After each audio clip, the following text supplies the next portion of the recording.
formação musicoterapeuta. E eu fiquei assim, o que é isso? O que é musicoterapia? Nunca tinha ouvido falar. Isso há 20 anos. E aí não me interessei muito. Aí o tempo passou, veio meu filho, aí descobri que era autista. Aí você começa a se interessar por essas coisas que você não se interessava antes. E aí me lembrei da Cibele, e na época eu tinha mais cabelo, não tinha barba branca, e as coisas vão, né?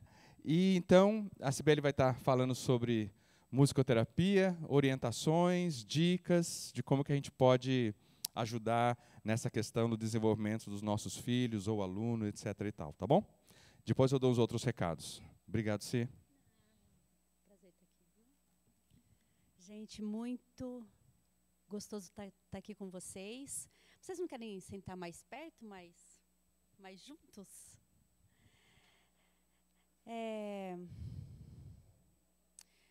Os temas são sempre assim, né? A gente começa a se interessar quando a gente precisa deles, né?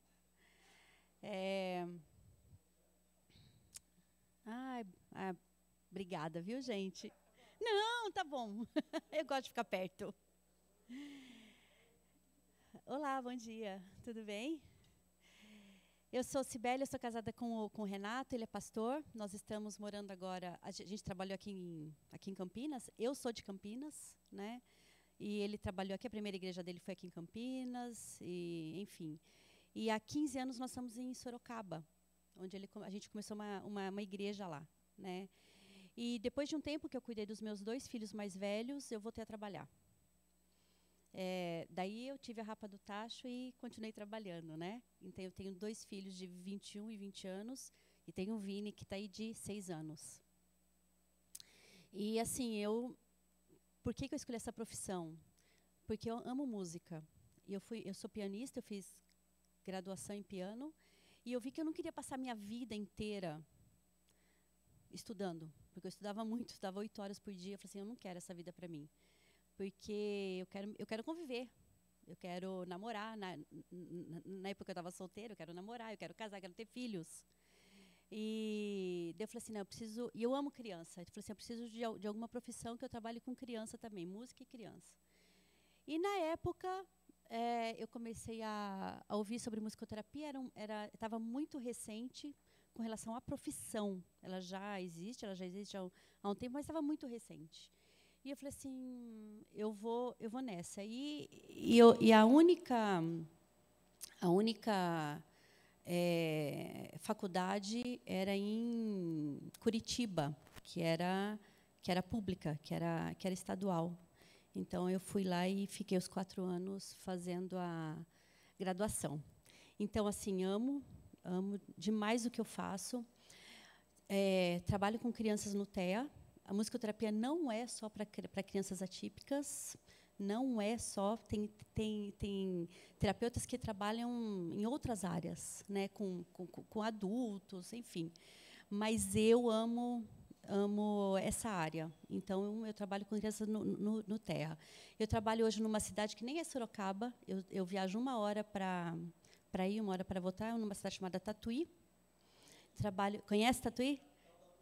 Capital da música. Eu trabalho lá. E do doce. Eu trabalho lá. E eu atendo mais ou menos, em média, umas 15 crianças por dia. O Renato até fala assim, meu marido fala assim, Cibele, todos os autistas estão aqui em Tatuí? Eu falei, não. Mas hoje, né, a demanda está grande. Eu estava conversando com o Wagner, a demanda está muito grande hoje, né? Por causa de diagnósticos, vocês estão mais precisos, por causa de N outros fatores, tem fatores também biológicos, de comida até, eu acho, sabe? De tantas coisas que estão assim aparecendo muitas crianças com este diagnóstico. Eu trabalho numa equipe multidisciplinar, com TO, fono, psicopedagogo, acho que é isso. E a aba também tem junto, né? Então a gente é uma equipe lá. Então vamos lá, gente. A musicoterapia. Eu vou dar uma pincelada assim por cima de tudo com relação à musicoterapia. E, assim, depois vocês podem fazer perguntas com relação às dúvidas, e as dúvidas que vocês têm e como que a gente pode orientar melhor. Quer dizer, eu vou tentar, tá bom? Eu vou tentar. Vamos começar a falar o que não é musicoterapia. Musicoterapia não é musicalização. Mesmo que eu atenda, porque eu tenho, às vezes, faço atendimento de 2 crianças, no máximo 3, com características parecidas, mas não é musicalização. Tá? Eu tenho as minhas propostas individuais e grupais daquele atendimento, mas não é uma musicalização. Eu não vou ensinar ritmo, não vou ensinar notas musicais, nada disso. Não é uma aula de música, não vou ensinar nenhum instrumento, né? Mesmo que eu tenha lá na sala flauta, violão, ukulele, vários instrumentos, não vou ensinar. Tanto é que eu não toco todos eles, eu toco alguns, os mais básicos, mas não toco bateria, enfim, e lá tem. Então, não é uma aula de música. Não é uma farmacopeia. O que quer dizer isso? Se você ouvir 15 minutos de Mozart, você vai dormir um sono profundo. Não tem nada disso. Então, não é uma farmacopeia. Ouça isso que vai acontecer isso. Ouça aquilo que vai acontecer isso. Não existe isso. Não existe. E não é esoterismo, né? Não é nada místico, não tem nada a ver com vibração, que você entra na vibração e acontece isso com você, nada disso. Tá? Então, tá bom. Se não é nada disso, o que é a musicoterapia? A musicoterapia é a utilização profissional da música e seus elementos para intervenção em ambientes médicos, educacionais e no cotidiano com indivíduos, grupos, famílias ou comunidades que procuram otimizar a sua qualidade de vida e melhorar suas condições físicas, sociais, comunicativas, emocionais, intelectuais, de saúde e de bem-estar. Isso dependendo do que o nosso paciente traz para a gente, né? No caso do TEA, de maneira geral, porque cada criança é única, diferente uma da outra, não é porque está no TEA é a mesma coisa, de jeito nenhum. Assim como nós somos diferentes uns dos outros, igual. Né? Então, o que é, de uma maneira geral? O que eu vou trabalhar com relação ao TEA? Comunicação, como é que fala? Interrelação, né? Muitas crianças têm comorbidades no TDAH, muitas crianças, então a gente também parte para isso, né? E entre outras coisas, né? Vamos lá. Então, de novo, reforçando que a musicoterapia, dependendo com quem eu trabalho, vai ser diferente. E dependendo da pessoa que está também aqui comigo. Tá? A origem. Como eu estava falando, ela não é algo novo, né? Remonta aos anos 40, no século passado, quando os soldados da Segunda Guerra Mundial, em contato com apresentações musicais, apresentavam uma recuperação muito mais satisfatória. O precursor na América Latina, inclusive no Brasil, foi Rolando Benezon, argentino, médico psiquiatra, psicanalista e músico. Foi ele que trouxe para o Brasil esse argentino. Tanto é que ele tem vários livros e a base do nosso estudo. Hoje tem muitas outras pessoas que escrevem, que produziram livros, mas ele foi o nosso precursor, Rolando Benezon. Vamos lá. Quem é o musicoterapeuta? Hoje, a nossa classe de terapeutas está com um impasse de quem fez graduação e quem está fazendo a pós-graduação, apenas pós-graduação. Então, assim, eles vão ter que resolver isso, né? Enfim, eu acho assim que quem é um bom terapeuta, quem atende bem, quem consegue se conectar com quem ele está atendendo, ok.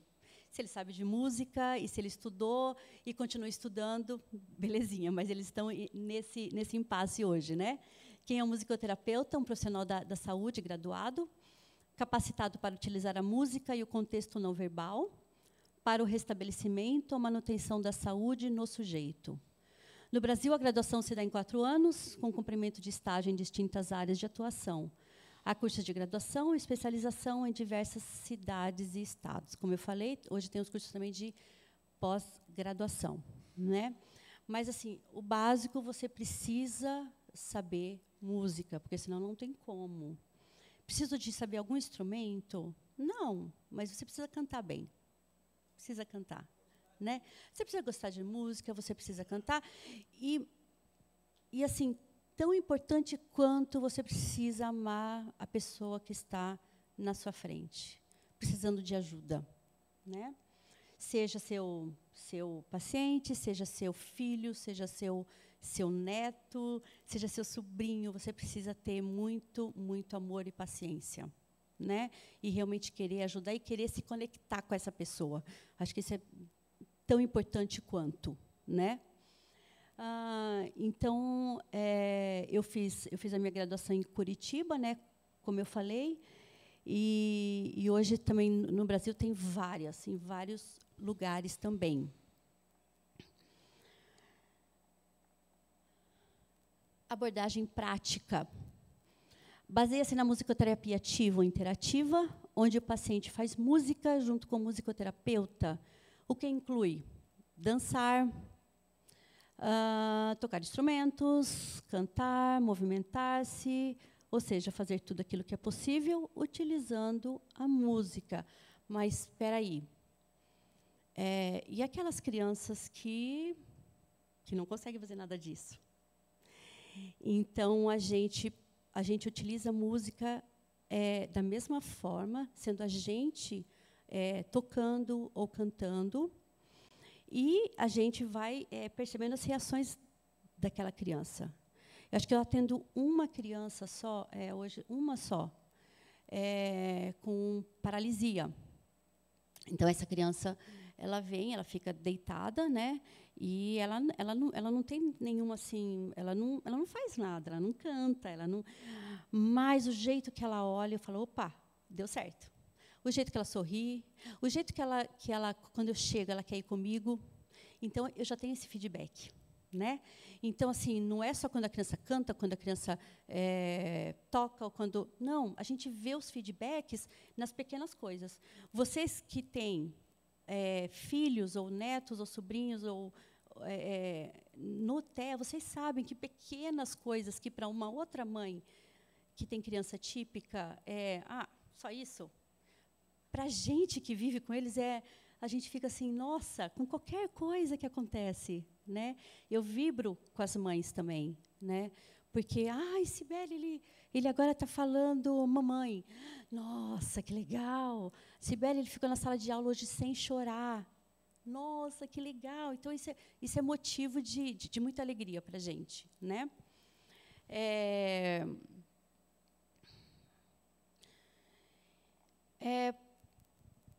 Quando a gente trabalha na musicoterapia, tem um princípio que é fundamental para nós, que é o princípio do ISO. Esse princípio, não só para a gente que está lá na clínica, mas para vocês também em casa. Olha só. O princípio do ISO é o seguinte: ISO na musicoterapia quer dizer identidade sonora. São os elementos e arquétipos sonoros ou musicais que vão se estabelecendo em um ser humano desde o momento intrauterino até a idade avançada. Evidentemente, eles se confluem, ou seja, os elementos sonoros que rodeiam o nosso cotidiano vão fazer parte da nossa identidade sonora. Ok. O que quer dizer isso? Eu tenho uma identidade sonora diferente da sua, diferente da sua. Porque eu cresci num lar, minha mãe era pianista, Então, assim, a música erudita sempre rodou, né? Mas diferente de outras pessoas. Eu casei com o Renato, que veio de uma outra formação musical, né? Então, cada criança também tem a sua identidade sonora. Então, vem daquilo que os pais trazem, daquilo que os pais ouvem em casa, e do que ela gosta. Então, ela vai partindo daí, né? E a partir dessa identidade sonora que eu vou trabalhar com essa criança. Por isso que aquele negócio que eu falei antes de farmacopeia não existe. Porque se eu vou trazer alguma coisa que faz parte da minha vivência musical para uma criança que não teve essa vivência, ela vai ficar, tipo, não tem nada a ver comigo isso daqui. O que eu estou fazendo aqui? E a música, no primeiro momento, ela serve para eu me conectar com essa criança. Se eu trago uma coisa que não tem nada a ver com ela, como que ela vai se conectar comigo? Não tem como. Então, por isso que a gente faz uma anamnese com os pais antes. O que vocês ouvem em casa? O que o fulaninho gosta de ouvir? Ele gosta de ouvir isso, Cibele.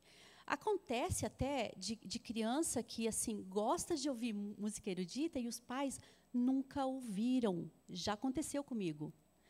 Cibele, eu não sei como, porque a gente nem ouve isso em casa, mas ele gosta de ouvir ópera. Eu falei, nossa, verdade, é. E ele começou a ouvir sozinho no celular e agora não para mais. Então, né, então já aconteceu comigo isso. Então a gente faz essa anamnese com os pais falam, Cibele, ele ouve isso, ele gosta disso, ele detesta isso. Então, eu vou partir daquilo que essa criança vai trazer para mim. Né? Tem crianças, por exemplo, ainda mais as crianças no TEA, que gostam de uma música só. Só aquilo, aquilo, aquilo. Eu vou começar com aquilo. A gente vai ficar só nessa única? Não, porque eu tenho outros objetivos com ela.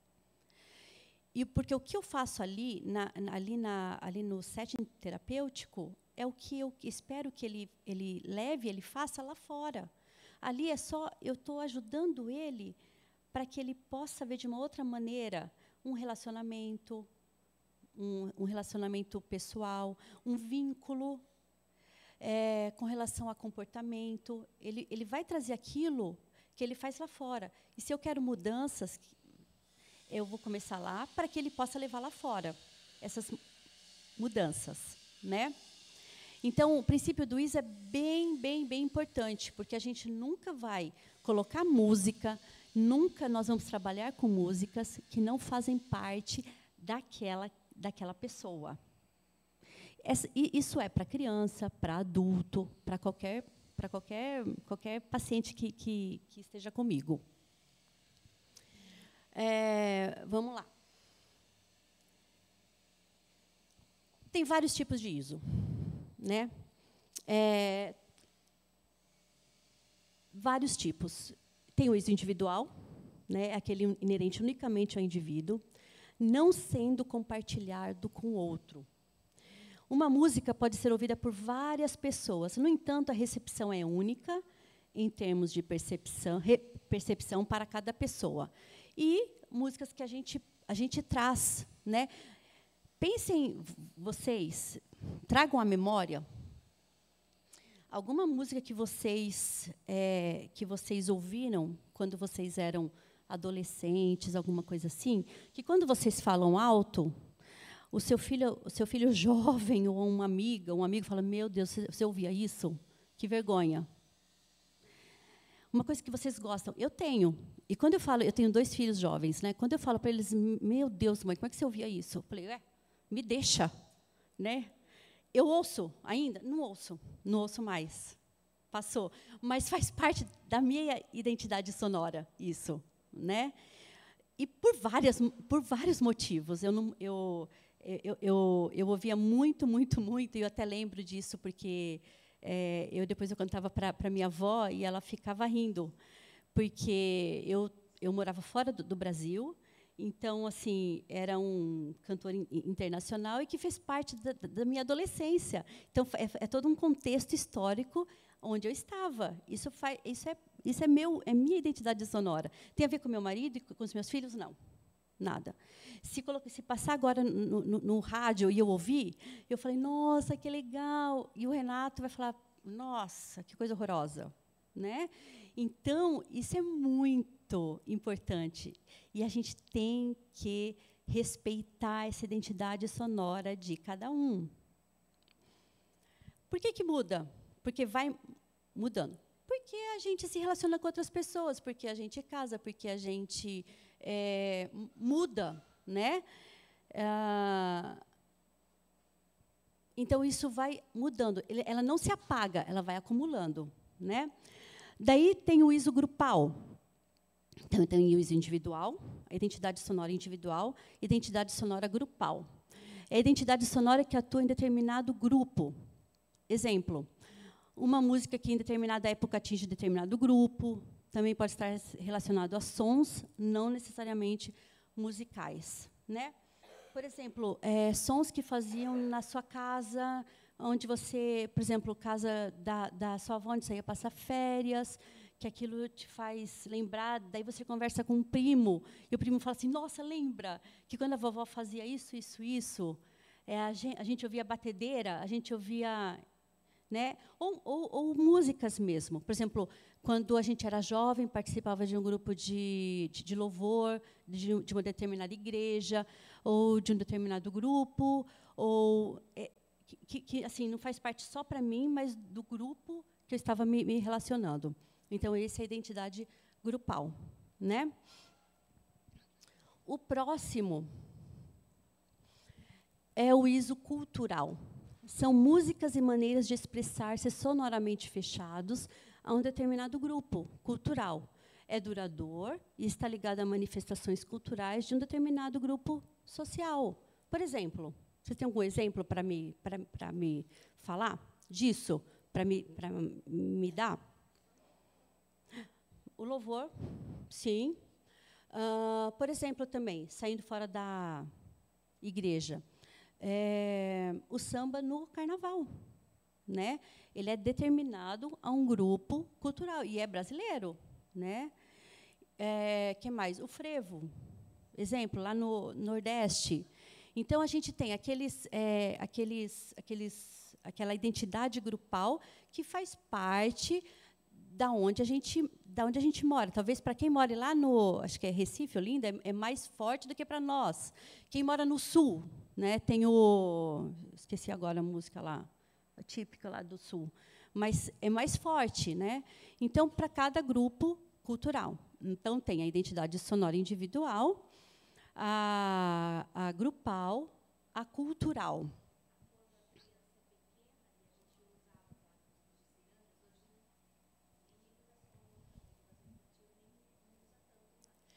Não usa. Sim. E é uma pena que não usa mais, viu? Ah, tá bom. Ela falou assim que antigamente usavam-se as cirandas muito, né? E hoje a gente não usa mais tanto em escolas, né? Para brincadeiras, tal. Olha, infelizmente acontece, mas infelizmente mesmo, porque acho que primeiro que não tem mais música em escola, antes tinha, né? Infelizmente tiraram. Acho que o celular, tela, acabou muito com essas manifestações. É uma pena, porque como era rico isso, de letra, de melodia, de ritmo, né? Pois não. Sim, sim, sim. O hino nacional, o hino da bandeira nacional, da República, né? Todos os países têm. Uhum. Talvez se a gente fosse morar no Japão, as músicas dele a gente ia ficar, meu Deus, não tem nada a ver, né? Lógico que não tem nada a ver, não tem nada a ver com a gente, tem a ver com eles. Então, por isso que é importante quando a gente vai estar, para a gente respeitar uns aos outros e essa identidade musical. Aliás, até esses cantando música japonesa. Mas, por exemplo, até os hinos que ela estava falando hoje, as nossas crianças não aprendem todos. Eu lembro que eu sabia, eu não sei se eu sei todos ainda assim, mas eu sabia todos quando era adolescente. Os meus filhos não sabem. Mal e mal o hino nacional, que é uma pena, né? E daí tem o ISO universal, que são os sons inerentes a todos os seres humanos, seja Japão, seja Oceania, seja Austrália, Estados Unidos, enfim. São sons biológicos, produzidos pelo corpo humano, seja intencional ou natural. São aqueles sons que, quando a criança está na barriga da mãe, ela já começa a ouvir. E isso para qualquer criança, seja onde estiver. O nosso ouvido começa as crianças na fase intrauterina começam já a ouvir aos 4 meses de gestação, né? Então, olha só como é que é importante isso. Antes da fala, antes de qualquer coisa, a criança já está ouvindo os sons, né? E ela ouve, ela não sabe, por exemplo, o que a mãe e o pai estão falando ou cantando, mas já sabe distinguir as vozes do pai e da mãe. Eu lembro quando eu estava grávida do meu segundo filho, a gente passou por várias coisas assim. Eu tive depressão pós-parto. A gente perdeu. Eu estava grávida. A gente perdeu 2 entes queridos na nossa família. E foi um momento muito trágico para nós. E eu fiquei muito doente depois que ele nasceu. Mas quando ele nasceu com nota de Apgar 0. E então, ele nasceu totalmente, né, sem ar, enfim. E daí eu não ouvi ele chorar e tal, e ele foi, depois ele saiu, ele não ficou comigo, e o Renato, ele foi atrás. E o Renato cantava bastante, o Renato canta muito, e cantava bastante para ele, né, quando ele estava na minha barriga. Daí, quando ele começou a chorar, e não parava, quando ele começou a ouvir a voz do Renato cantando, ele parava, e ele ficava quietinho. Assim, é impressionante isso. Impressionante como as crianças, elas já ouvem, elas já percebem, já sabem a diferença da voz do pai, da voz da mãe. Quando eu tive o meu terceiro filho, já tinha mais 2 pais, né? Que meus 2 mais velhos eram pais. E daí, quando ele nasceu, eu lembro que o meu filho mais velho, Rafa, pegou o Vini no colo, começou a conversar, e o Vini já abriu o olhinho e ficou olhando assim para ele. Gente, é incrível isso, é incrível. É incrível como o som faz diferença na nossa vida, como ela molda a vida da gente. Vamos lá, continuando. O desenvolvimento musical como fundamento terapêutico, né? Então, a gente vai lá no período amniótico. Por que eu vou colocar esses períodos? Eu vou colocar só o começo de cada um, só os primeiros. Porque a base nossa é a nossa base para qualquer criança. Essa é a base. O que as crianças acontecem nesses períodos? Seja uma criança típica ou atípica, é o que acontece com eles. No período amniótico, embora não fazendo parte da nossa consciência diária, a nossa vida começa como um feto envolvido pelo líquido amniótico. Em tal ambiente, os sons são vivenciados como vibrações, né? O feto vivencia a sua própria batida cardíaca como o núcleo central e a fonte mais forte das vibrações. E a vivência é o batimento cardíaco da mãe. Assim, 2 elementos musicais parecem cruciais para esse estágio de desenvolvimento: o pulso, ritmos previsíveis, e a altura. Então, o ritmo está lá na nossa base primária ali, primária. O ritmo tem a ver com a nossa parte motora. É o primário ali. Então, por exemplo, quando chega uma criança muito pequenininha para mim, a criança está assim totalmente chorosa e perdida ali, eu começo sempre a cantar algo sem letra e sempre fazendo o som do coração, pertinho dela, e ela vai acalmando, ela vai acalmando. Então, é impressionante isso. Quando a gente começa a fazer a batida do coração, mais rapidinho, que nem de um bebezinho, perto dessa criança, ela vai se acalmando. É muito legal isso.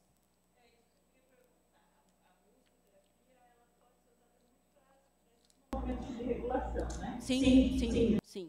Sim, totalmente. Totalmente. Totalmente. Sim.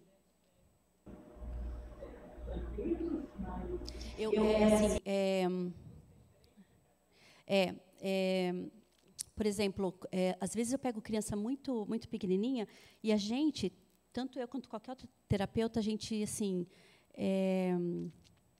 a gente já não separa, quando a criança tem muita dificuldade, separar a criança da mãe, né? Mas a gente faz o máximo para a gente levar essa criança sozinha, sem a mãe, né? É lógico que tem todo um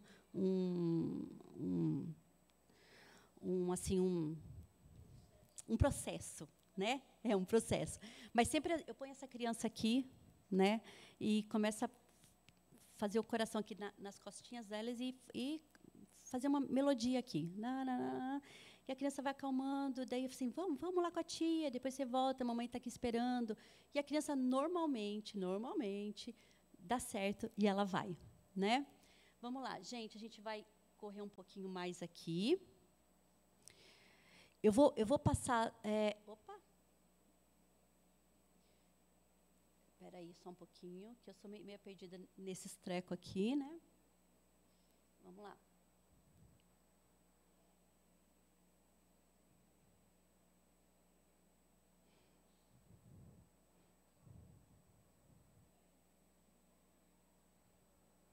Tá. Depois o bebê nasce, né? O bebê nasce, daí tem o nascimento, né? E a sua voz, quando ela chora, é a primeira expressão musical, né? Quando ela ouve o seu choro. Depois tem de 0 a 6 meses, né? Os sons vocais do bebê são inteiramente resultantes de reflexos, consistentes em vários gritos, tal. O ritmo regular, que coordena os reflexos orais, e as primeiras canções advindas das canções de ninar da mãe. Como é importante isso, gente? Como é importante para regular, seja qual criança for. A minha cunhada, ela canta num tom só, né? Então, quando os meus sobrinhos nasceram, eles são gêmeos, e eles nasceram prematuros, né? E daí eu falava assim para ela falava assim para mim, tem que cantar. Eu falei assim, não, você não canta para eles. E ela falava assim, poxa, Cibele, não sei o quê. Mas seja qual for a mãe, se ela canta bem ou se não, se canta num tom só, é muito importante esse cantar, né, da mãe com essa criança, né? Vamos passar lá para frente agora. Eu não vou colocar tudo aqui, que a gente não vai ter tempo. Vamos aqui. Vamos ver aqui. É bem mais para frente lá. É muita coisa.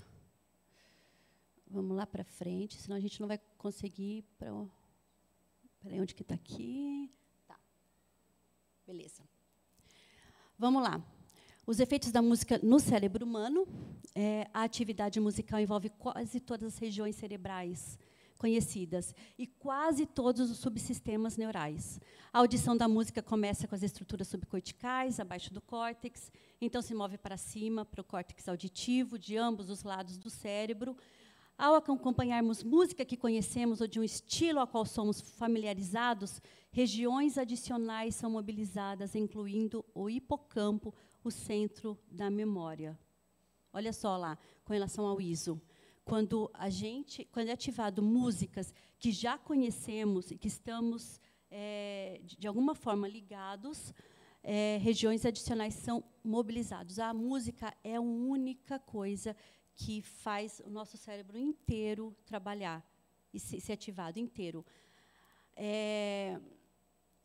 A parte linguística da língua não faz isso, só a música faz. E quantas crianças começam, principalmente crianças no TEA, começam a cantar antes de falar? Várias crianças, várias. Não falam uma palavra, mas canta. E quando canta, ela canta frases inteiras, é impressionante. Eu tenho essas crianças. Tem uma agora, que ele já é um adolescente, ele já fala, mas ele só cantava. E a mãe, às vezes, ficava irritadíssima, porque tudo era cantado. Tudo, tudo. Hoje ele fala, né? Mas ele começou primeiro cantando. E não falava uma palavra. Era tudo, tudo, tudo cantado. Pode falar. Canções infantis. E, às vezes, também, ele pegava canções já existentes e ele recriava uma música em cima. Pois é. Então, coisas que ele estava passando. Então, por exemplo, vamos lá. A Dona Aranha, ele pegava a música da Dona Aranha, lara, lara, lara, e colocava uma música em cima do que ele queria ou do que ele não queria. Depois ele começou a falar. Mas ele só cantava.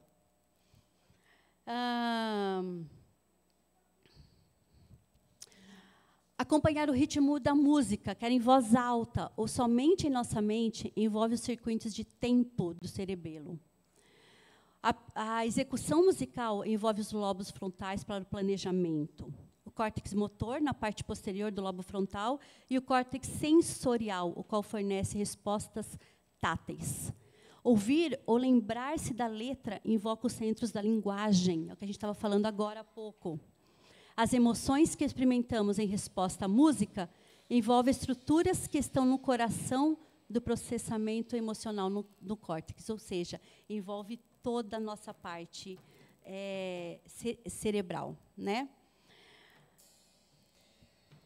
Vamos lá, então.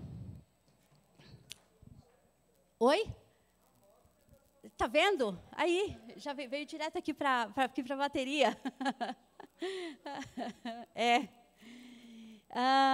Benefícios da musicoterapia junto ao TEA, né? Que foi isso que é a nossa proposta aqui hoje, né? Alguns benefícios eu coloquei aqui. Acho que são vários, né? Bem mais. Mas alguns eu consegui pensar e coloquei aqui.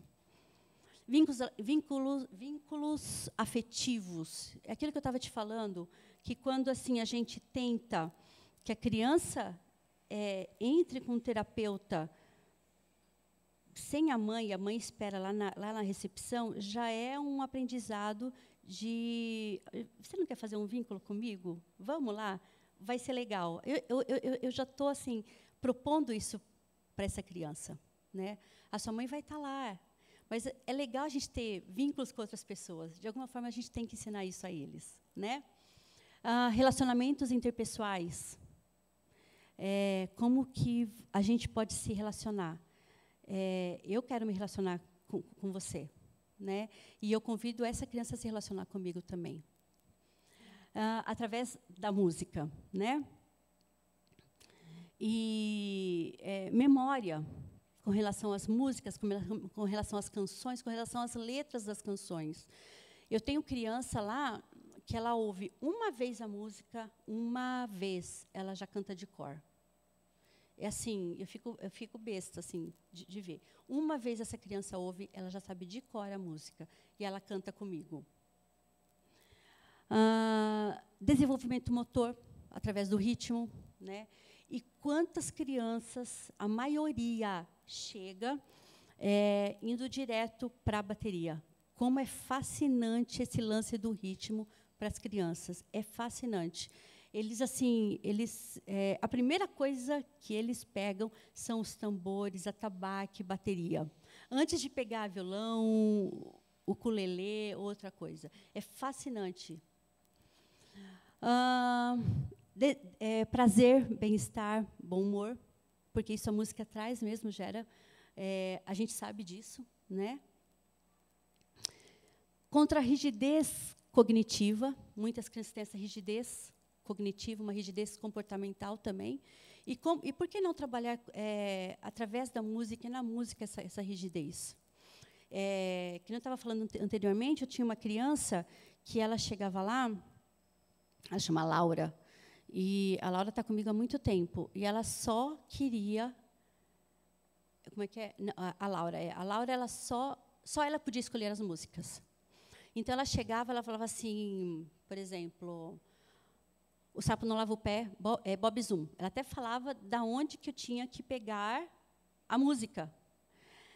daí eu falava assim, ok, Laura, então a gente vai cantar a música do Sapo no Lava o Pé, que nem o Bob Zoom. A próxima tia que escolhe. E daí, no começo, ela ficava brava, brava, brava, e eu me mantinha firme ali, né? E daí começou esse jogo. Ela escolhia o primeiro, daí ela ficava quieta, esperando que eu escolhesse a próxima música. Eu escolhi a próxima música. E daí, quando a gente estava trabalhando juntas, ela escolhia o instrumento dela e ela tinha que escolher o meu instrumento. Eu falei, não, Laura, é o seguinte, você vai escolher o seu e eu escolho o meu. Né? Então, é uma forma da gente trabalhar também essa rigidez. Tem importância para mim, se ela escolhe para mim a música que ela quer? Não, eu estou ali para servi-la.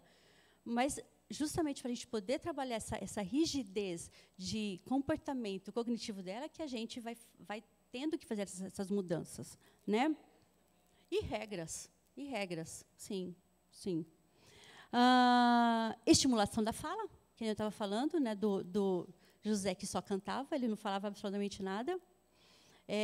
Eu tenho uma outra criança também, que ele fala só nas canções, e assim, frases inteiras, e não fala uma palavra se não for na música. Não fala mamãe, não fala papai, nada. Só e frases inteiras. Como assim?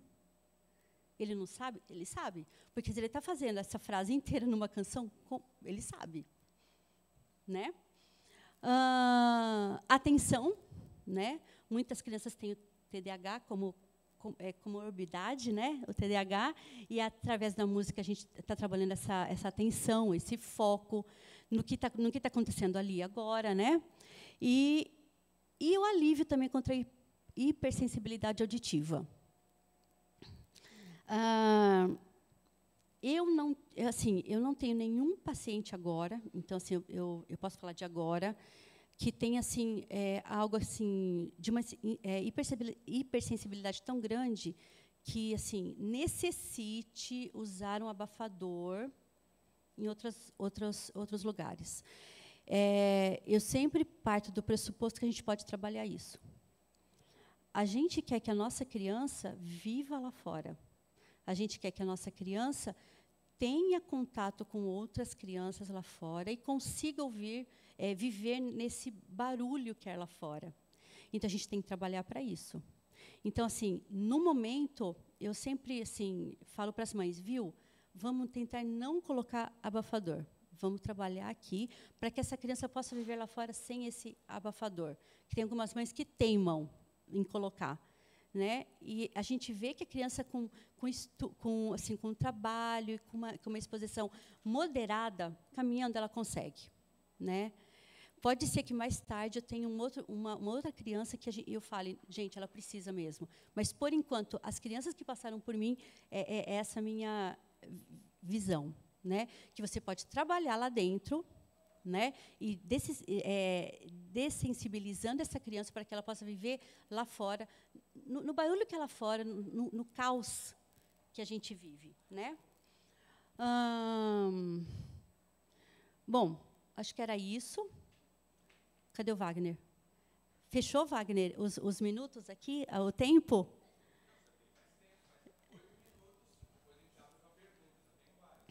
Tá. Eu acho, então, já que eu corri tanto aquela primeira parte, né, eu acho que a gente pode partir para as perguntas, então. Né? Gente, que nem eu falei no começo, esse é assim, um resumão do que eu pude trazer com relação a crianças no TEA, tá bom? Que é diferente para outros tipos de pacientes. Tá? Oi, pode falar. Mando sim. Mando. Pode ficar tranquila. Sim.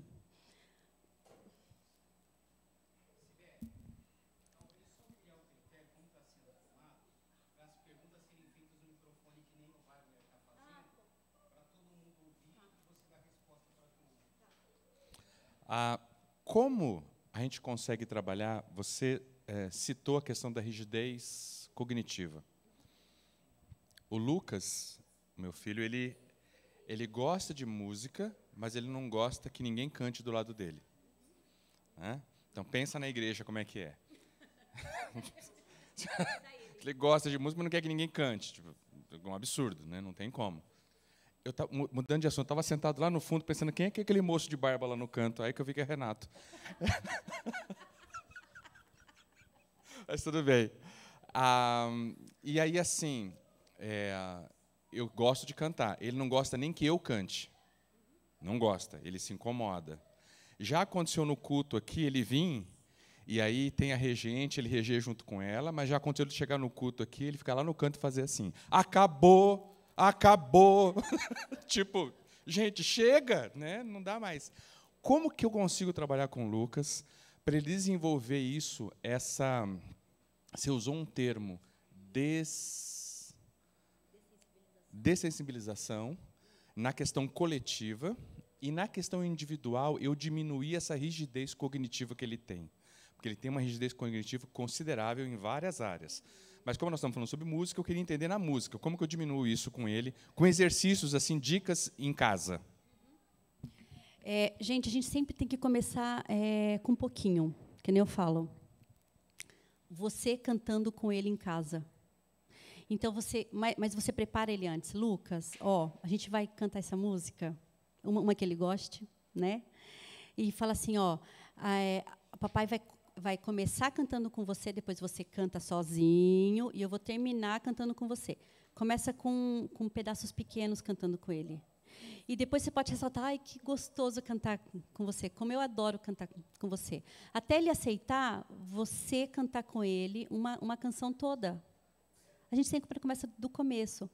E quando você vier para a igreja, prepara ele no carro.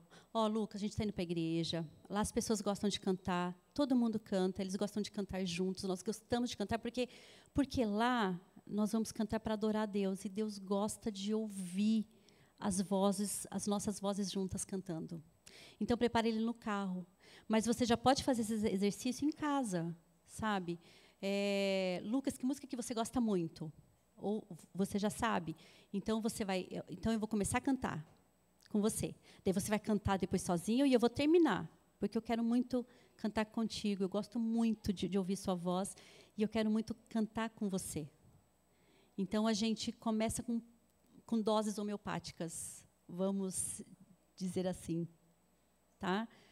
A gente nunca assim, quando a criança tem muita sensibilidade ou a gente já não leva essa criança direto na fonte que ela fica irritada e que ela fica ansiosa, né? A gente vai preparando antes em casa, no carro. E assim, pouco tempo. Se chega aqui, começa a ter um louvor, e o louvor começa a se estender, saia com ele. Fica uma música com ele. Daí você sai com ele. Lá fora se fala, você viu que lindo? As pessoas todas cantando juntos. Deus fica muito feliz com isso. E sai, vai lá para fora com ele. Depois, do outro dia, você fica 2 músicas. E sai. Não fica o tempo todo aqui, porque irrita, né? E é muito, até ele ir se acostumando. Acho que é uma dica, não sei.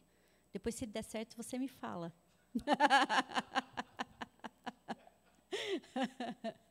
Porque, assim, lá eu parto assim, fazendo isso, e daí eu falo para a mãe ou para o pai, você que vai continuar isso em casa. Aqui é muito pouquinho que eu fico com ele, né? E são dicas, e agora você faz em casa. Ah, Cibele deu certo, Cibele não deu certo, né? E por aí vai.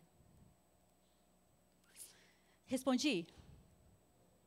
Alguma outra pergunta?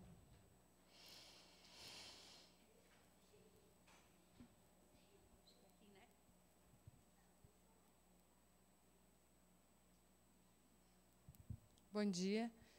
Eu queria saber o quão pode ser prejudicial o meu incentivo em excesso à música. Porque eu falo, meu filho não está fazendo terapia no momento, é aquele que tem 3 anos, ele gosta muito de música, muito, muito mesmo. Só que eu tenho medo de eu fazer em excesso. Por que eu estou falando? Eu não quero comprar uma bateria para minha casa. Porque eu sei que ele gosta muito. mas eu quero deixar isso só para terapia. Ele faz musicoterapia. Ele fez, agora ele está sem, mas ele fez musicoterapia. Ele gosta muito de bateria. Eu comprei a bateria de chão, elétrica. Então, ele tem vários instrumentos musicais. Tem sanfona, tem 1 milhão de instrumentos musicais. Só que a bateria eu não quero colocar, por conta da minha casa e da minha sanidade. E eu não consigo. E ele pega tudo e toca tudo em todos os lugares. Eu queria saber o quanto, tipo assim, eu não incentivar ele em casa pode ser prejudicial, porque ele gosta muito de música em todos os sentidos. Só que, graças a Deus, eu ouço músicas boas dentro da minha casa, e no qual ele repete, e qual eu achei que ele não estava ouvindo, e quando eu comecei a cantar, ele terminou. E isso foi muito legal para mim, porque ele dorme ouvindo música, né? Ele gosta muito de música, ele dorme ouvindo música. Então, eu terminei de cantar e ele continuou, isso para mim foi muito legal. Só que eu podo algumas coisas, então eu não deixo ele tocar nas panelas, entendeu? Eu não deixo. Eu tenho os limites da minha casa. E eu quero saber o quanto essa poda da minha casa, em relação à música, pode atrapalhar o desenvolvimento dele. Beleza. Qual que é o seu nome? Patrícia. Eu acho que assim a gente também tem que respeitar a nossa sanidade mesmo, que ela falou. Tá tudo certo, né? Se você não quer que ele toque nas panelas, ok. Não precisa deixar, porque ele é uma criança típica, que eu vou deixar tudo? De jeito nenhum. Se você não quer, ok.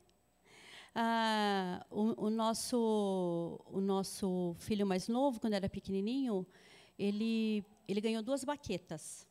Ele tocava no sofá, não faz nenhum barulho. Ele ficava lá, né, Rê, lembra? Então, tinha uma música que ele cantava e ele ficava lá no sofá. Eu, tudo bem, deixa eu tocar aí no sofá. Né? Você não precisa comprar uma bateria. Agora, ele gosta tanto de ritmo e tal, que ele vai achar qualquer coisa para tocar. Você comprando ou não, que nem o sofá lá virou bateria. Né? E deixa a bateria na musicoterapia. Deixa. Agora, eu acho bem importante, Patrícia, assim, você começar a diminuir esse tempo de escuta dele à noite para ele dormir. Acho que assim você pode começar, depois parar, entendeu? Eu não sei nem o tipo de música que você coloca. Acho que assim, de igreja, assim, começa a colocar então à noite, para não parar de uma vez, né? Música sem letra, só com o instrumento tocando, no máximo 2. Mas nada com letra, né? Porque é muita informação para a cabeça. A cabeça à noite precisa descansar. Então, assim, comece a colocar agora música instrumental com instrumento, nada assim de orquestra, com aquele monte de instrumento. Coloca um violãozinho, um pianinho, né? Para a mente dele descansando à noite, até você desligar. Ele precisa desse tempo de repouso. Uhum.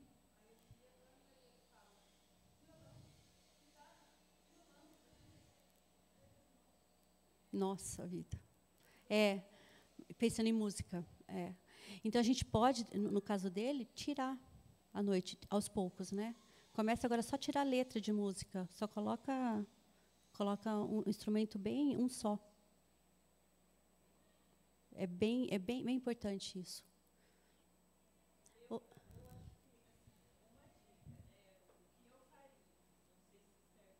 Você, sua casa. Eu construiria instrumentos. Eu construiria o violão, a bateria, sei lá, com um pote de leite. Porque daí você estaria estimulando, né, construir a coordenação motora, o tempo de espera, né, e várias outras coisas. Ele tem alguns baldes? Tempo de permanência, porque daí você não precisa comprar, ele vai usar aquilo que ele tem, porque é descartável, logo vai, né, não tem como estragar. E ele vai ter o tempo ali de uso, de estímulo. Eu usaria isso como estratégia, eu iria construir. Deu certo. Não com os meus filhos, mas com alunos. Sabe, eu falo que tem medo de estar perdendo o dono dele. Não. Não. É só por você não comprar uma bateria? Não, imagina. Não. De jeito nenhum. Ele é pequeno, é. E ele vai sozinho. Entendeu? Mas acho muito importante, assim, quem tem filho no TEA, a gente tem que ver qual que é o limite também de vocês enquanto pais. Tem que ver, porque a gente tem que viver numa casa onde a gente também tá bem, para a gente poder cuidar dessa criança, né? Pode ser um hiperfoco e a gente isso.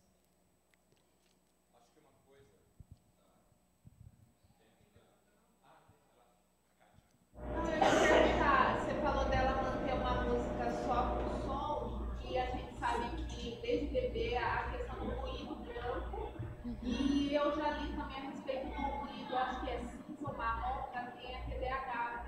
Aí eu queria saber se existe isso na musicoterapia, essa função de trabalhar o ruído. Tá. Ainda não está bem certo com relação a esse ruído, né? Ah, tá. Você quer repetir aqui a sua pergunta? Você não queria vir, mas... Não é que ela estava dando a orientação sobre só deixar a parte instrumental para dormir e assim, quando é bebê, a gente aprende a deixar aquele barulhinho do ruído branco, que tem até na internet, que é ruídos de água, que remete à questão de estar dentro do útero, ou o batimento cardíaco da mãe. E hoje em dia também tem pesquisa em cima do ruído, não sei se é cinza ou marrom, que é para pessoas com TDAH. Então, essa relação com a musicoterapia, eu queria entender um pouquinho. Tá. O lance do ruído cinza ou marrom ainda não está assim, né? Ainda não está tão certo ainda, né? Eles estão ainda em análise, essas coisas, né? Não sei. Eu não posso falar muito sobre isso, né?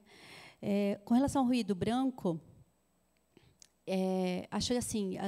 Tem mães, acho que eu usei um pouquinho também, mas bem pouco, não sempre, né? E assim de forma muito controlada, não assim aleatório. Uma vez eu tinha uma paciente, ela não está mais comigo, uma paciente tinha paralisia e ela tinha muita dificuldade quando ela ia no hospital em São Paulo, esqueci o nome, que é para criança especial, esqueci o nome agora. E ela tinha muita dificuldade porque ela, por causa do ruído do hospital, vivia ela, a mãe e a avó. Então, era uma casa totalmente silenciosa e ela era a rainha da casa. Tudo era em volta dela. Ela já era uma moça, né? Era uma moça de 20 e poucos anos. E quando ela chegou, a mãe falou assim: Sibeli, ela fica irritada, ela fica brava quando a gente vai no hospital. Eu falei assim: vamos fazer uma coisa. Falei para a mãe: Claudete, coloca no ouvido dela o ruído branco no fone, quando ela estiver no hospital lá, para que quando ela passasse pelo médico, e às vezes esperava muito também, né? Ela tivesse um pouco mais calma e tal, só para ela não ouvir os outros. E deu certo. Deu certo, que a mulher, deu certo. Só que ela usava em todo lugar. Daí, até nas outras terapias. Daí as outras terapeutas disseram: Sibeli, você mandou ela usar ruído branco em todo lugar? Eu falei: não, calma. Falei para ela usar quando ela fosse para o hospital, para ela poder aguentar e esperar. Então, assim, muita cautela, né? No começo ali. Mas eu acho que quando a criança já tá maior, acho que não, né? Eu acho que é muito mais eficaz, por exemplo, canções com um instrumento, canções simples, melodia simples, né? Eu acho que é muito mais eficaz aí. Alguma outra pergunta? Não chega a ser uma pergunta, mas entra naquilo que a Patrícia comentou e um pouco do que a Kátia comentou também. O Lucas, ele vai para a escola e ele fica o dia todo, das 7 às 4 da tarde. E ele tem chegado em casa, ele chega e ele chora. Chora, meia hora, 1 hora, 2 horas, chora, chora, chora, chora, chora. E aí você vai conversando, vai lendo, vai cuidando e tal. E uma coisa que eu percebi, e depois eu encontrei uma pessoa no Insta falando exatamente sobre o que eu li. A gente não tem noção dessa questão de como é que a gente lida com os estímulos. Então, por exemplo, a criança sai de casa, que é um ambiente acolhedor. Ela vai para a escola. Aí ela chega lá, a cada 50 minutos toca um sinal. Aí você tem o grito das crianças. Aí você tem o pátio. Aí você tem a alimentação. Aí você tem um monte de talher batendo na mesa, um monte de talher batendo no prato. Tem a professora o tempo todo fazendo assim. Pss, pss, pss. Presta atenção, João, Marcelo, Cláudia, das 7 às 4 da tarde. Ok? Muitos estímulos, muitos estímulos. Quando chega em casa, e o Lucas passa a chorar, eu passei a entender como algo bom. Tipo assim, cheguei no lugar onde eu posso chorar. Onde eu posso esvaziar o pote. Exatamente isso. Porque durante o dia, ele vai na mochila guardando essas informações e não tendo coragem de botar para fora. Eu não vou chorar aqui na escola, na frente de todo mundo. Na hora que ele chega no ambiente que é acolhedor, o ambiente que ele tem afeto, que ele confia, ele vai lá e chora. Ele chora. E nessa hora, a tendência nossa como pai no começo é assim: o que aconteceu? Ai, você está chateado? Como é que foi na escola? Não, nada. Só abraça. Depois que passa, passa. E tudo bem. Aí eu vou lá na escola, procuro saber, a escola tem câmera em tudo que é lugar, você vai lá e descobre, olha, não aconteceu nada. Mas aquele barulho que ele está no ouvidinho dele o tempo todo, o tempo todo, o tempo todo. Algo que eu faço em casa é, deu 8 horas da noite, nada funciona em casa. Nada, nada. Nem celular, não me ligue depois das 8, porque você não vai falar comigo. Celular, nada, nada, nada, nada, nada. Absolutamente nada. Aí a gente senta na rede, ele quer que conte história, ele fala assim, história. Pega um livrinho, sento, às vezes na semana é a mesma história. Você vai lá, conta, conta, conta, ele vai dormir. Lucas não toma medicação para dormir, dorme das 9 às 6:30 da manhã, todo santo dia. Tem as suas exceções? Tem.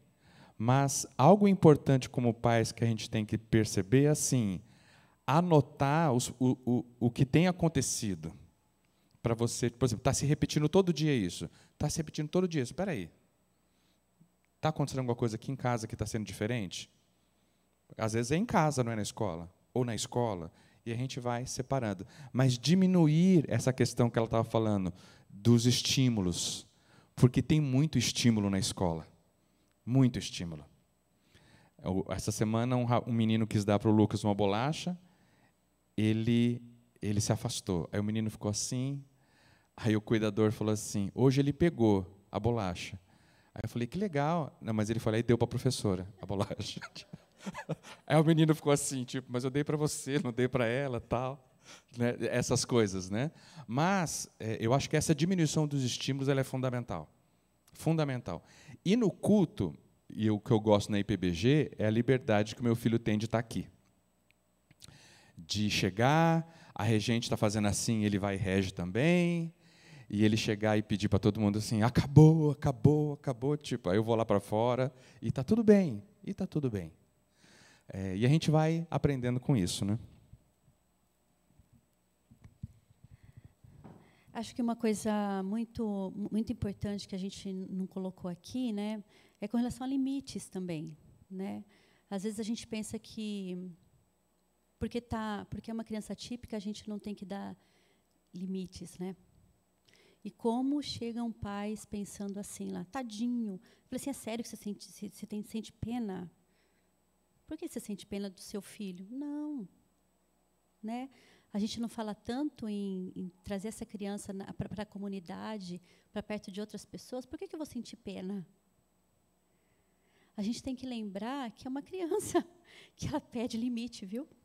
Assim como qualquer outra. É igual. E a gente precisa dar esses limites para as nossas crianças. Nós precisamos.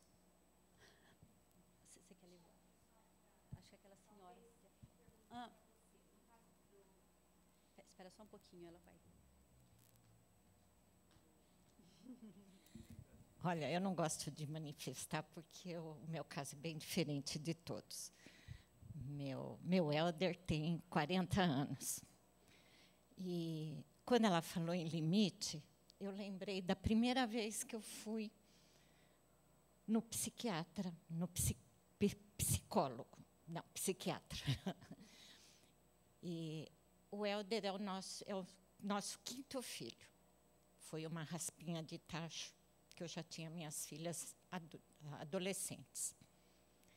Primeira coisa que o médico falou para mim: você vai cuidar do Helder da mesma maneira que você cuidou suas 4 filhas.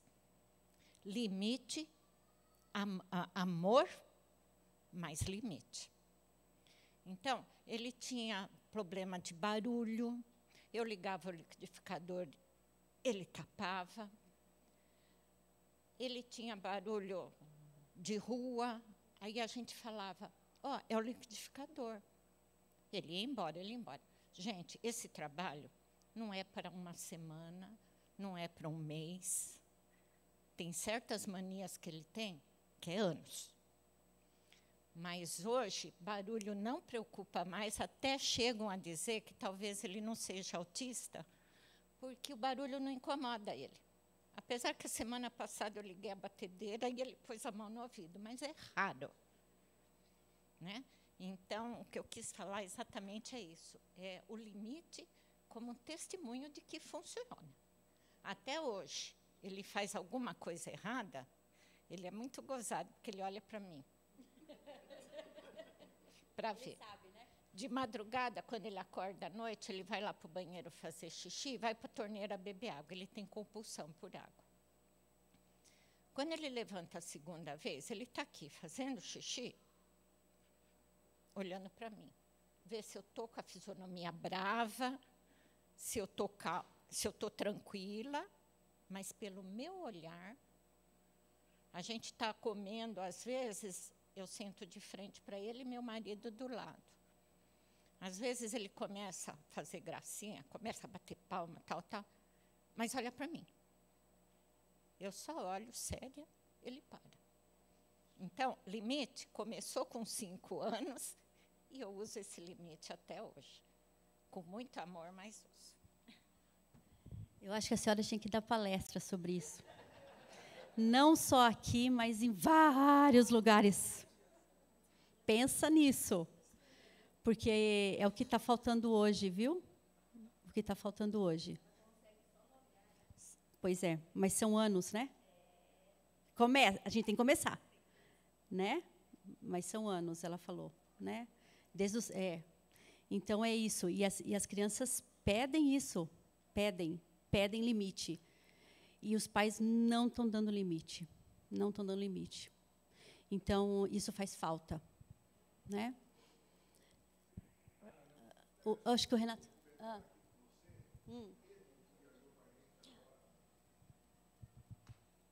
É verdade. Uma senhora que dava amor e, ao mesmo tempo, disciplina, muita disciplina.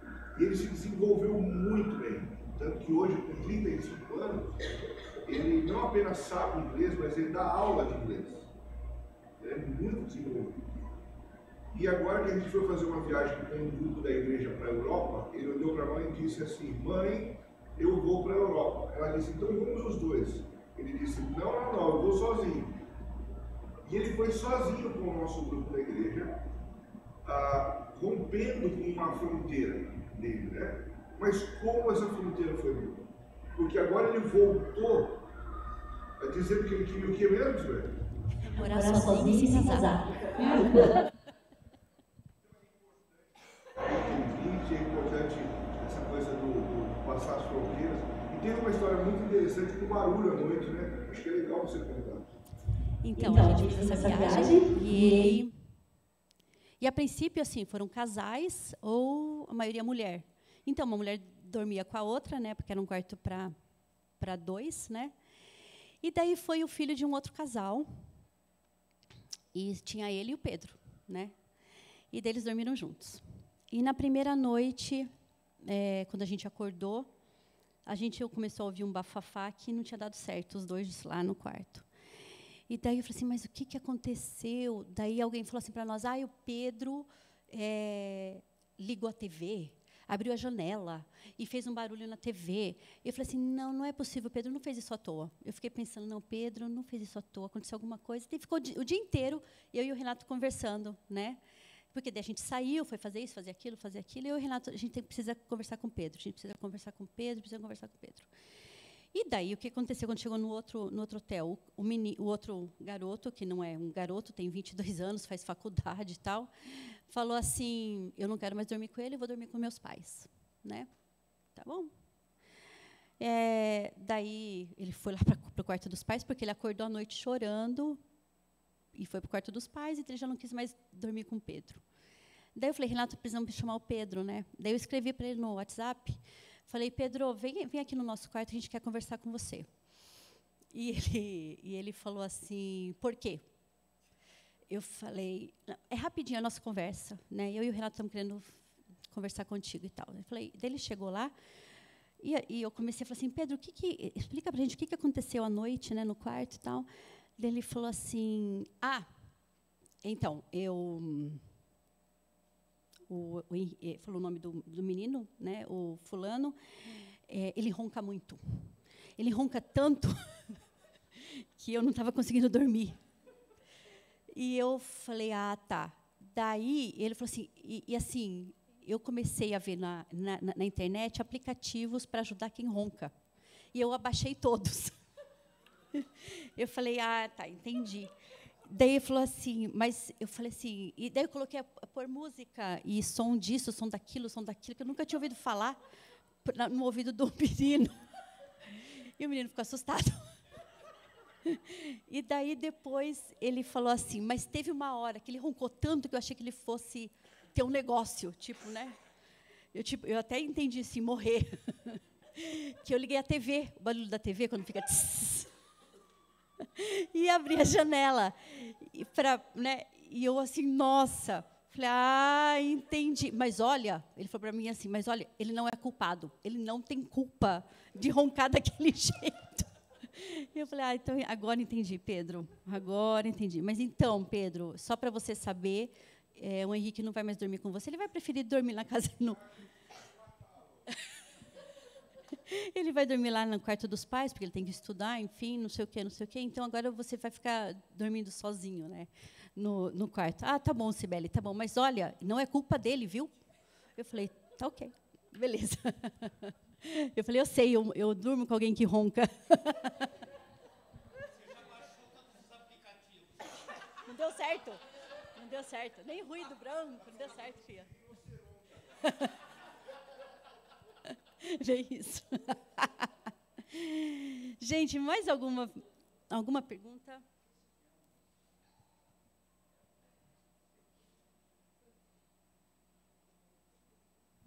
Eu queria ouvir sua opinião com relação ao Lucas. A gente percebe que ele está em adaptação, né? Mudou de escola, mudou de horário, mudou de rotina, mudou tudo. E eu não sabia que ele estava chegando em casa chorando. Então, a gente percebe uma agonia que ele tem, apesar de ser um lugar onde ele pode se desabafar. Eu entendo que é uma agonia, que ali ele pode soltar, sim. Mas também me coloco no lugar do pai. Você chegar na sua casa todos os dias e o seu filho chorar por meia hora, desespero, né? Será que, neste caso, não poderia introduzir um pouquinho o abafador em momento, não todo, eu concordo com você que o abafador, em todos os momentos, ele tira a criança. A gente quer criar o mais ambiente natural, concordo com você. Mas será que, em momentos de maior barulho no colégio, testar o abafador depois da adaptação e retirando o abafador? Será que seria uma ideia para ajudar, pelo menos, nesse início de adaptação e perceber se esse reflexo de de que ele chega em casa e fica ali chorando, chorando, não diminuiria, talvez? Bom, mas qual que vai ser o critério para pôr esse abafador? Em que momento?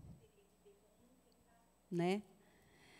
Porque daí eu acho que vai ficar uma coisa assim, eu ponho o abafador aqui, daí quando ele chega aqui, eu tiro. Essa diferença de sonoridade fica muito maior, né? A gente espera que pare esse choro, que não seja a vida toda. Então,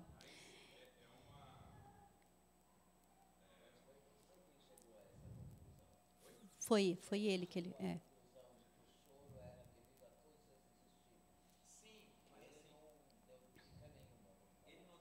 Ele não fala. Então, assim, ele não fala o que aconteceu ou algo que gerou isso. Mas essa diminuição do tempo corrido, porque assim, se eu chegar de manhã no portão da escola e ele não quisesse entrar, e quando ele não quer entrar no lugar, ele não entra. Ele faz terapia com a Ana Paula, ele não quer, ele vai feliz. Ele entra alegre. O cuidador falou que tá bem. Aí vai chegando no final da tarde, perto já de ir embora, a paciência vai diminuindo, a irritação vai aumentando. E chega em casa ele. Uau! Mas tem diminuído. Mas assim, essa percepção foi de leitura mesmo. Esse negócio que você falou de ele entrar feliz e entrar e querer, viu? Isso é um ponto positivo, vamos dizer, é um marcador para a gente, né? Ainda mais quando a criança não verbal, né? Já é uma coisa assim espetacular. Talvez eu nem sei como é que é assim a estrutura, né, do dia a dia de vocês. Talvez diminuir o tempo de escola dele, né? Eu acho que mais até do que usar o abafador, dar uma diminuída, né, nesse tempo que ele fica na escola. Se é possível, se não, enfim, né? Eu não conheço nada, né? Mas seria algo assim, né? Mas acho que é isso. Alguma pergunta mais? Alguma coisa? Gente, foi ótimo estar aqui com vocês. Gostei muito de conversar com vocês, viu? Eu passo esses slides, né? Eu cortei mais da metade, né? Pro Wagner, né? E foi um prazer estar aqui e conhecer um pouco de vocês. E foi ótimo, viu, Wagner? Obrigada pelo convite. Obrigado, viu? Obrigadão. Gente, deixa eu só dar uns avisos rápidos aqui. Se você está a primeira vez aqui e você quiser participar do nosso grupo de WhatsApp, o nosso grupo a gente não fica mandando bom dia, boa tarde, boa noite, oi, mandar coraçãozinho, eu não mando, tá bom? Então, para você poder receber informações dos próximos encontros, etc., eu vou deixar aqui, você preenche, tá bom? E vai passando para trás. Então, está aqui. Só colocar o seu número de WhatsApp. Eu queria falar para vocês do próximo dia 22 de março. Nós vamos estar falando conosco a Iara Carolina. O nosso tema será Potencializando o Desenvolvimento de Habilidades no Autismo, Estratégias e Metodologias. Essa moça ela tem formação em pedagogia, educação especial, área de psicologia, e ela vai estar trabalhando, especialista na questão de aba, Denver e...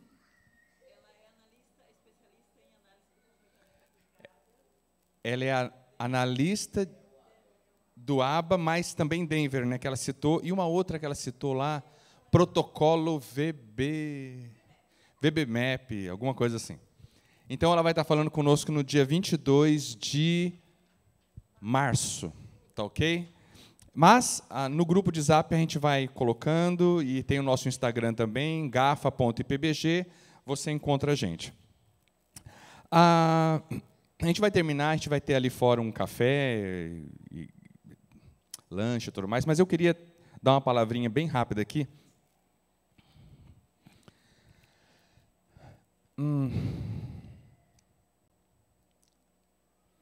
Nós que temos filhos ou sobrinhos e autistas ou com outra deficiência e tal,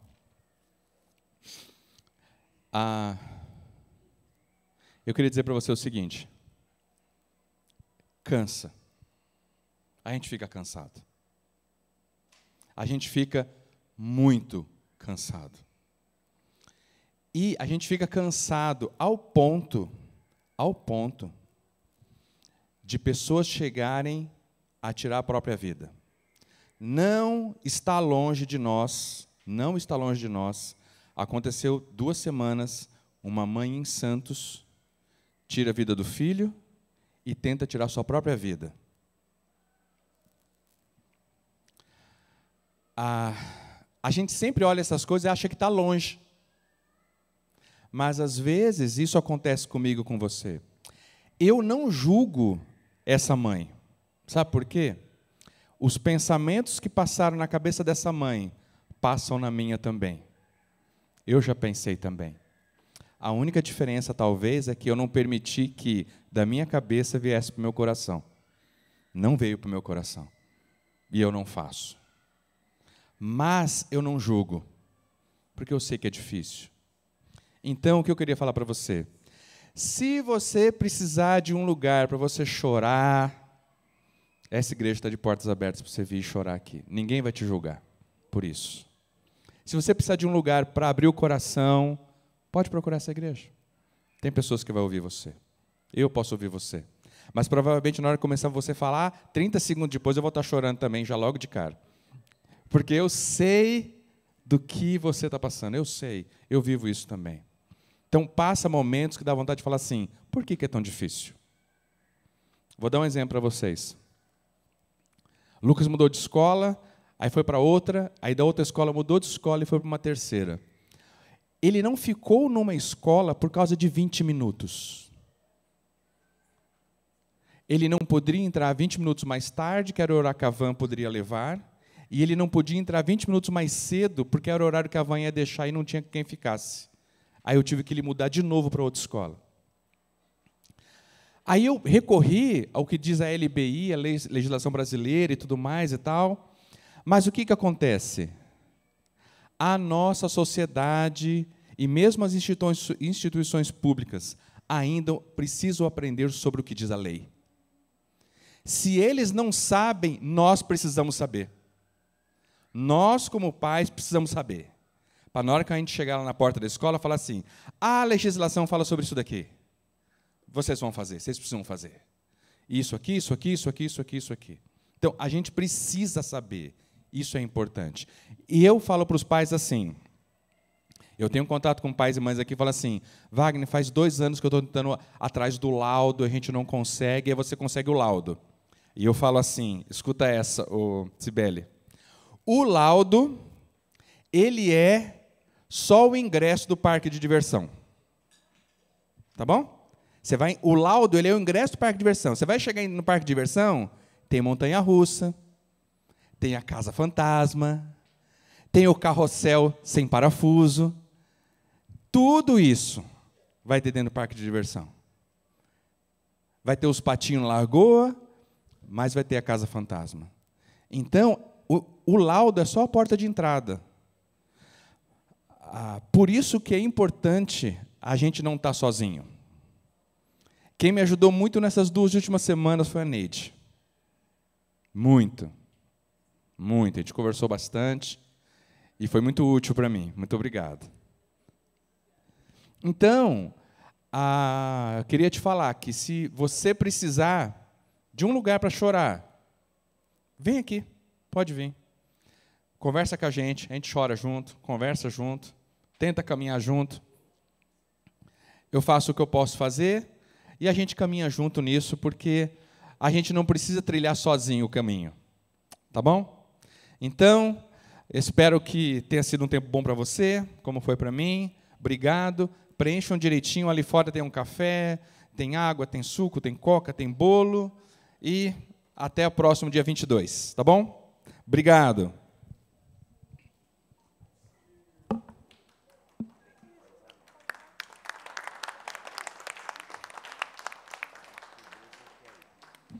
Obrigado, Felício. Que